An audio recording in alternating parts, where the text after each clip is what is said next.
Sabay-sabay natin alamin ang mga kaganapan na nangyayari sa ating bansa.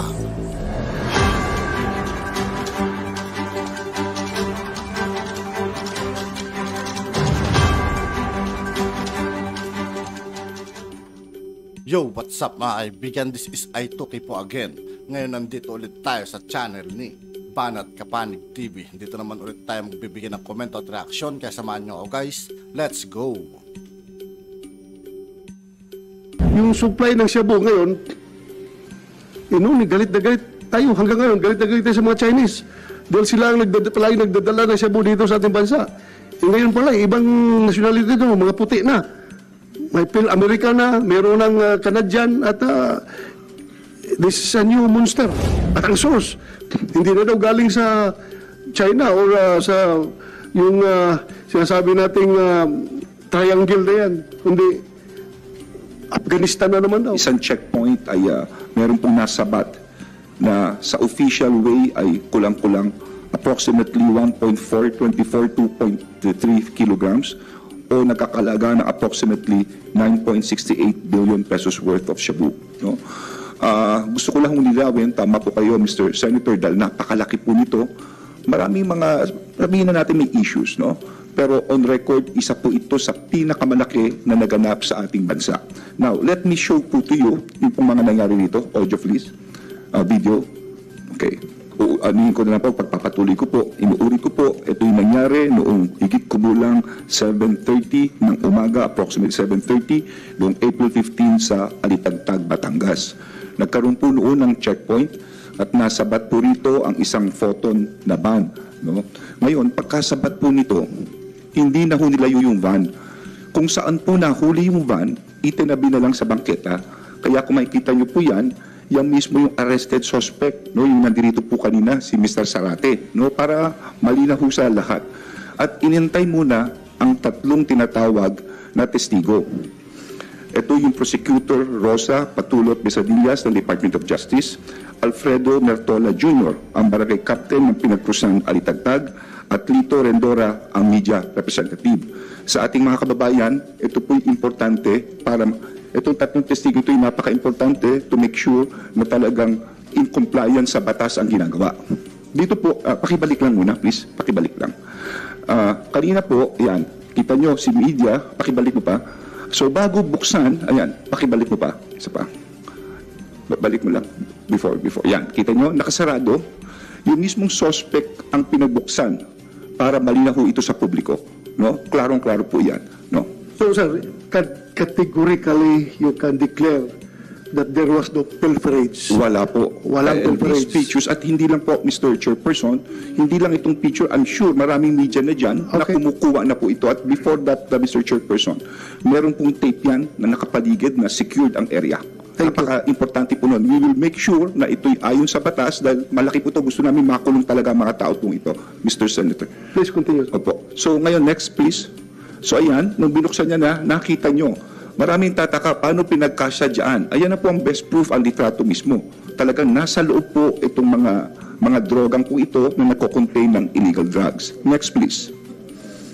Ngayon, ito po yung media, no, na dino-document ang seized illegal drugs prior to its unloading, kasama pa ang dalawang testigo. Next. Yan, ito na yung actual video. No? Kung makikita po ninyo, ito'y ang RD, ang PRO4A, ang OIC ng Alitagtag, MPS, and the media witness and the other witnesses were present in the area while the seized illegal drugs were being unloaded from the van. Pansinin nyo yung sticker na yung kulay dilaw, yan po is to make sure talagang nakahiwalay po yan. So open to the public po ito. Wala pong pinago ang kapulisahan dito.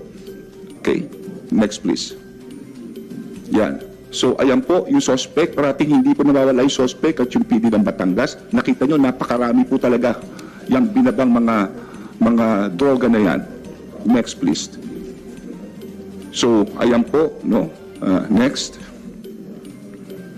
Ngayon, pagbaba po niyan, may tinatawag tayong initial screening test, no? Ito yung tinetest, no? Muli, andyan po ang tatlong representante, ang Department of Justice, ang barangay captain at ang media, para ma-check kung talagang shabu po ito. At ito nga ay nag-positive. Next please. Pagkatapos, ito pong tatlong testigo na ito, kasama yung arrested suspect, andyan lang po sila. Hindi po sila umalis dyan. Kano katagal ito? 2 gabi po sila nandyan. Hindi po sila umuwi. Napakahirap na trabaho po nito. No? So, andyan po sila. Next.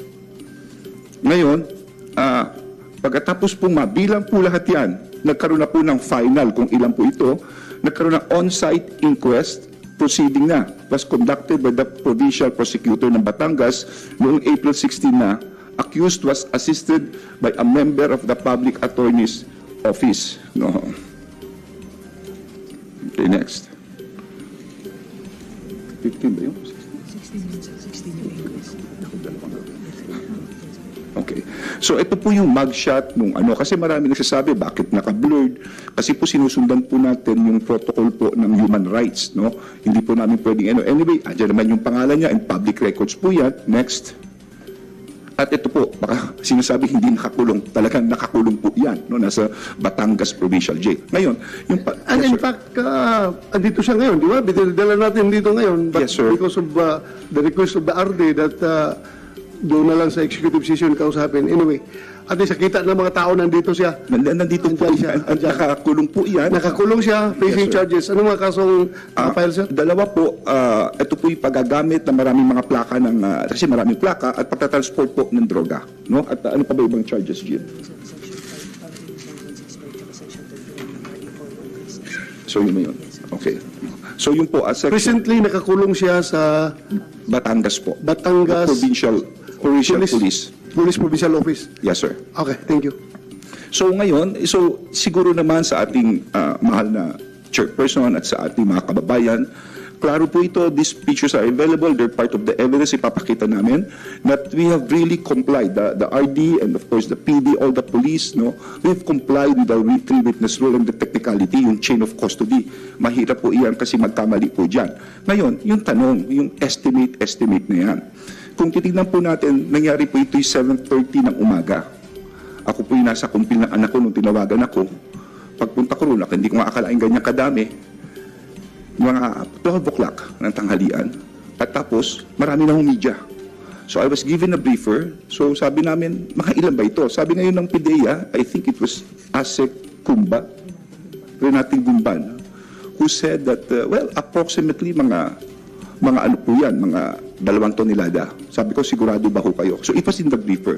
Pero inuulit ko, hindi mo naman kasi makikita, matatansya rin sa dami. So, tinatansya. Ibig po sabihin nitong approximate, no, tansyahan lang po iyan. Hindi namin sinasabi yun na po. In fact, kung pwede lang po, Mr. Chairperson, yung sinabi ko noon, baka pwede paparinig ko lang po sa publiko ngayon. Jean, please. Ang nahuling mga droga ay more or less, no, ayon sa estimate ng PDEA, higit po lang, no, approximate lang po ito, mga 2 tonelada. 2 tonelada. At ito'y more or less nakakahalagang mga 13.3 billion pesos based on standard drug price. No, kung ating titindahan, tatansyahin po ito. Muli, lahat sinasabi ko ito'y lahat approximately o higit kumulang. So, Ang nahuli, kung makikita nyo, paulit-ulit na po ako. Approximately, estimate, tinatansya, estimated, higit kumulang, lahat ng klaseng lengguwahe ginamit ko na po. No? So sana po ang sa akin lang, Mr. Senator, tama po kayo, napakahirap nitong laban sa droga. Isipin nyo na lang kung ito'y pumasok sa merkado, ilang mga bata ang sisirain ito. Pero yung nagtrabaho dyan ng ating kapulisan, yung ahong kapitan na naging major, binabati ko siya dahil hindi lang yung pagod ang ginawa nila. Mr. Senator, ito'y buwis buhay. Ibang klaseng mga tao to, hindi mo masabi yung safety ng pamilya nila, yung safety nila. So yun lang naman ang hinihiling ko sa publiko. Please, no, basta kami, kung ano pa man, we will continue with our work. At lalabanan namin ng droga. We promise you that, Mr. Senator. Magandang umaga po at maraming salamat. Thank you, sir. Thank you for that briefing. Your Honor, meron lang sana akong ano. Well, I will recognize you later. Actually, sa next topic na tayo, Yes. I will recognize you if I need your opinion. Hintay lang muna sandali. General Lucas, so this operation was not the nature of operation. Purely checkpoint operation na nagkabulagaan, random operation, or intelligence-driven operation, or what? Sir, before I will answer your question, please allow me to read my opening statement. To the esteemed members of the honorable body, the Senate Committee on Public Order and Dangerous Drugs, chaired by Honorable Senator Ronald Bato de la Rosa, the Secretary of the Department of the Interior and Local Government, Secretary Benjamin Abalos Jr., sir, maraming salamat po sa suporta. Director General Moro Virgilio Lasso of PDEA, Tapos na. Yung At yun nga po mga kaibigan, dito po nagtatapos ang ating reaction video. Muli ako po si I2K ng Sundalo ng Tunggalo. Maraming salamat sa patuloy na pagsuporta. Yeah, peace out.